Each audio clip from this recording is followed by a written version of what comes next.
Hey, thanks for joining us again. This is Pete with AquaFX. I wanted to display today what one could expect when they get their Barracuda RO system in the mail. Few things to note: that there will be a pressure gauge mounted on the face of the bracket. Check for the AquaFX logo, make sure it's AquaFX authorized goods. You'll have each filter full of their respective sediment, carbon, and DI filter. We use a 1 micron pre-filter in order to assure that no sediment will break through either to the carbon block or to the RO membrane. If you do have sediment breakthrough get on the RO membrane, you're going to experience a faster flow from your RO system as well as a decrease in the quality of TDS. So you definitely don't want that to happen. Inside of the box that we unpacked our unit from, there will be an installation kit. Included in the installation kit, I'm going to go ahead and open it. You just tear right in. You've got your 100 gallon per day Aqua Engineering and Equipment RO membrane, which will need to be installed before the unit is started.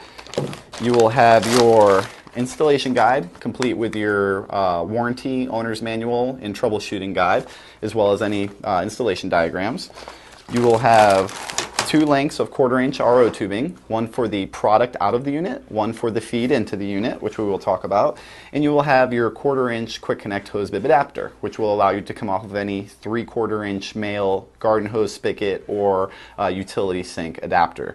You will also have a 10-inch filter wrench, which is good for quick changing of any filters. As the unit comes, it will be pressure tested, so there won't be any leaks. The first thing you're going to want to do is to go ahead and disconnect the tube from the RO membrane. You're going to want to unscrew the cap of the RO membrane, at which point you're going to remove the RO membrane from the clear plastic, like so. We then want to install the membrane double O-ring end first into the housing. You will feel it seat within the cup that it sits inside of. Then you can take the cap, install the cap,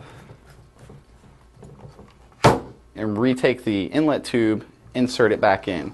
When dealing with quick connect fittings, you just insert the tube until you feel it seat, and then it will not come out. The way you disconnect the quick connect fitting is to hold the collar and just allow it to pull out. So again, reseating it, it's good to go.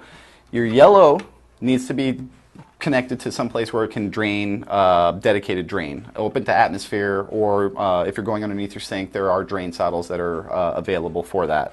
The feed to the unit is going to be your 1/4-inch hose bib. What we recommend for feed is to use the black tube. Then again, we will take one end of the hose, making sure that it has a nice flush cut, shove it into the fitting. We will take the other end of the hose, again, nice flat cut. We will shove that into the 1/4-inch quick connect. We can then take this and hook this up to our cold water feed.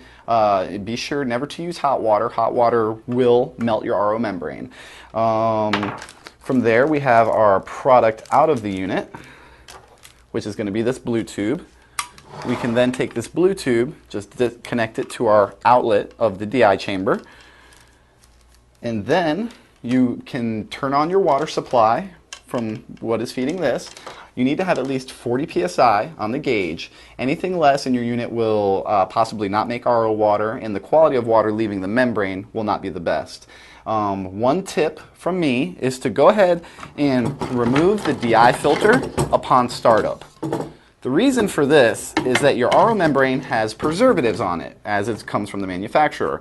If we allow this water to immediately run into the DI filter, we are going to unnecessarily exhaust our DI filter about 5 or 10% for no reason. So what I like to do is just install the system, remove the DI, allow the system to run for approximately 2 to 3 gallons, check it with a TDS meter if you have one on hand.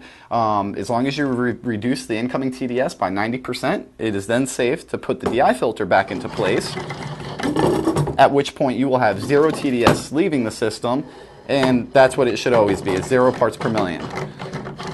From there, if you need to leave your unit hooked up for unattended automated water making, you will need a float valve, 1/4-inch float valve, and a 1/4-inch automatic shutoff kit.